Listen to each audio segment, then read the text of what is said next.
สวรรค์นะมันนี่ปกติก็ปกติก็เข้าครัวคือเก่าแล้ว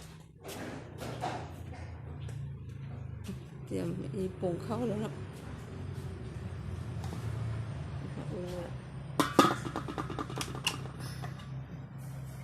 ได้เป็นตาอุ่นแล้วอุ่นเนาะก็ได้อีอุ่นสำลักแล้วก็อุ่นสำลัก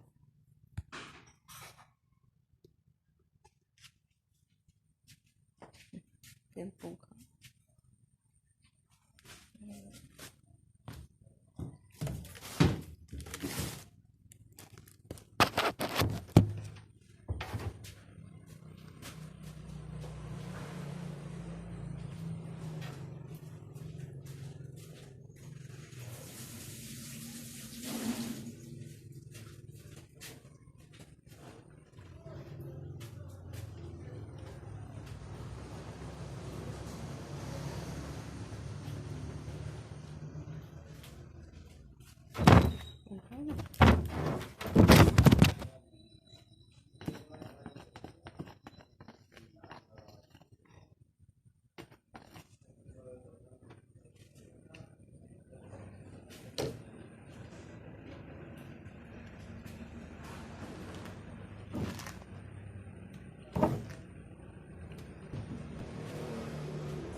หลังเสิร์ฟข้าวหอมเชื่ออุ่นเขากินกันนะเพราะว่ามันมีเอาช่วยนิดนึงหม้อของล้างเรียบร้อย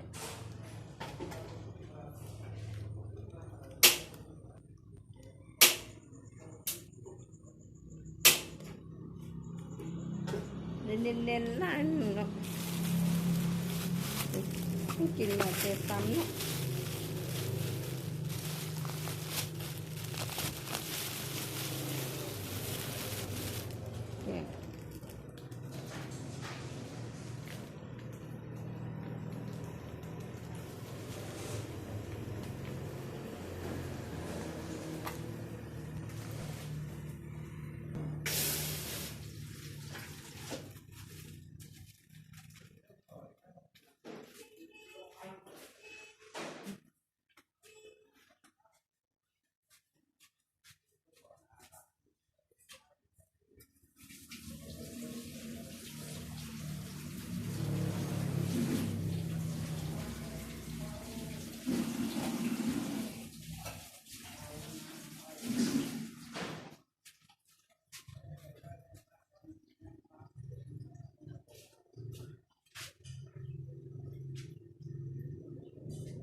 แกงมันเป็นแกง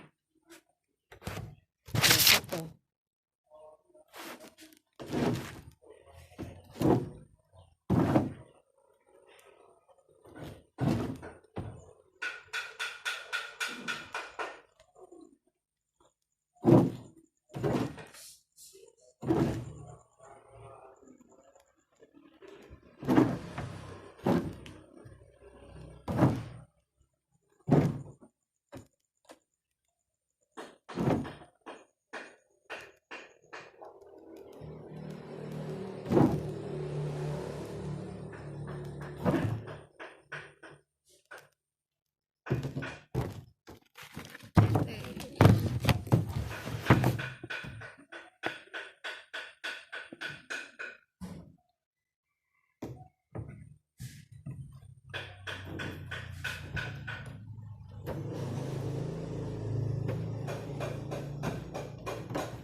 คนส้มกับคนแก่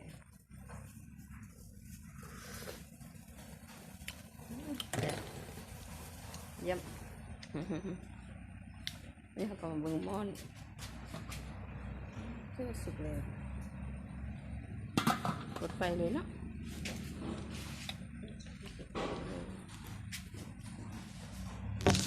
เตรียมเอาข้าวหนา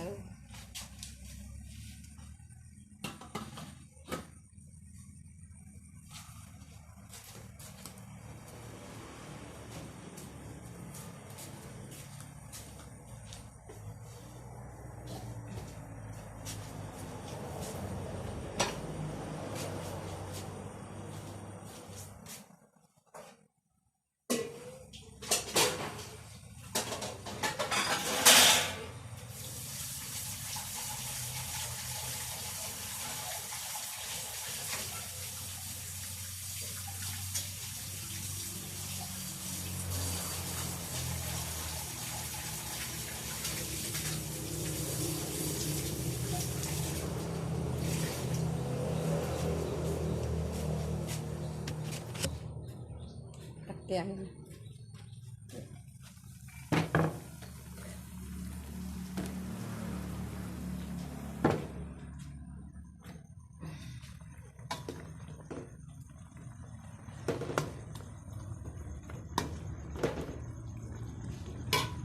ไปเลยนะ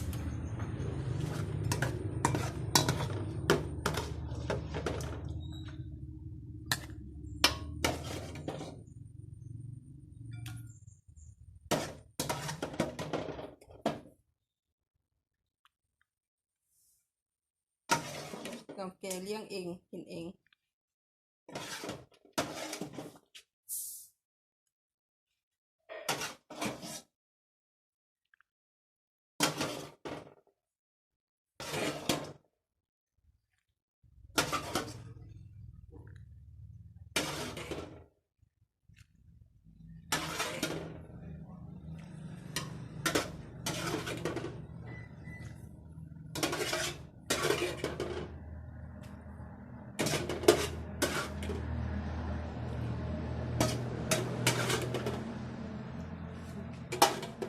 ไม่ให้กิน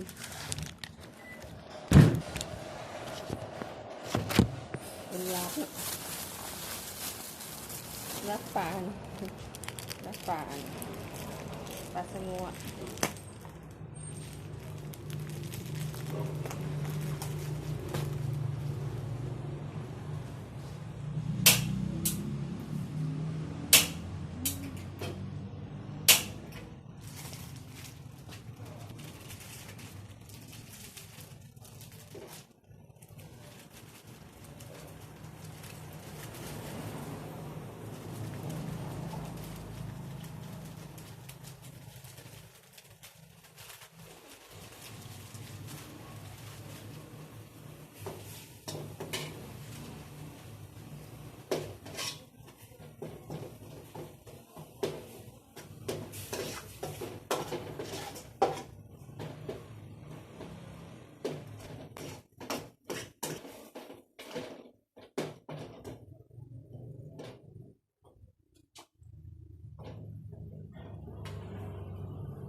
ไว้ก่อนปลามันหอนแล้วนี่ก่อนไม่ได้ห่ออันนี้ก่อนกันอันนี้ไปก่อน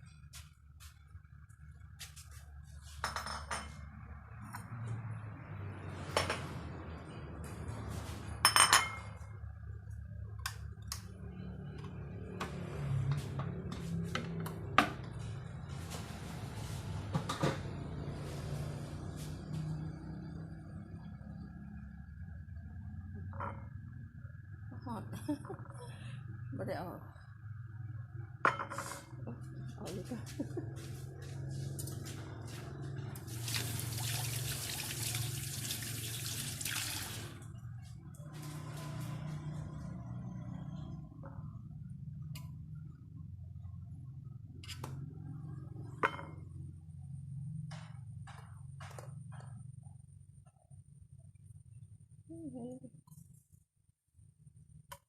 ก็น้ำกันนี่ก็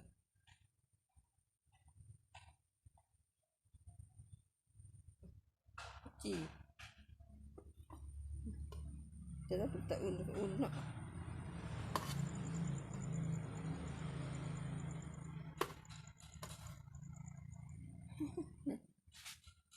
ตั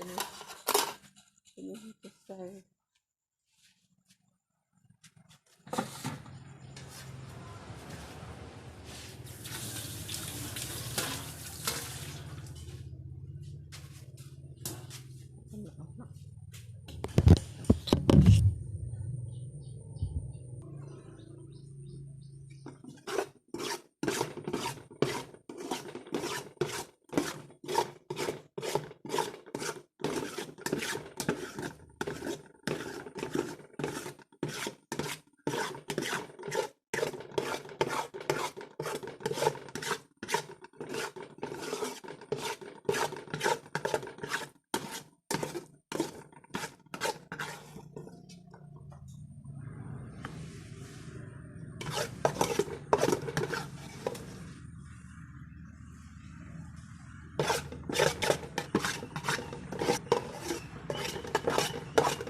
อันนี้ได้อิ่มน้อยนึง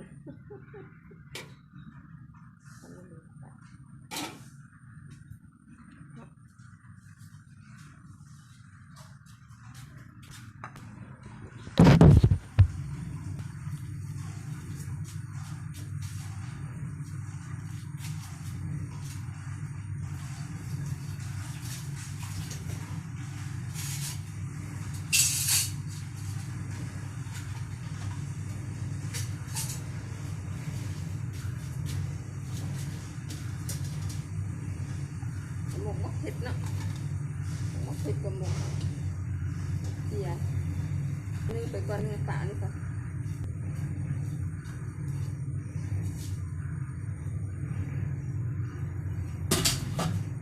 ก็ไปไหน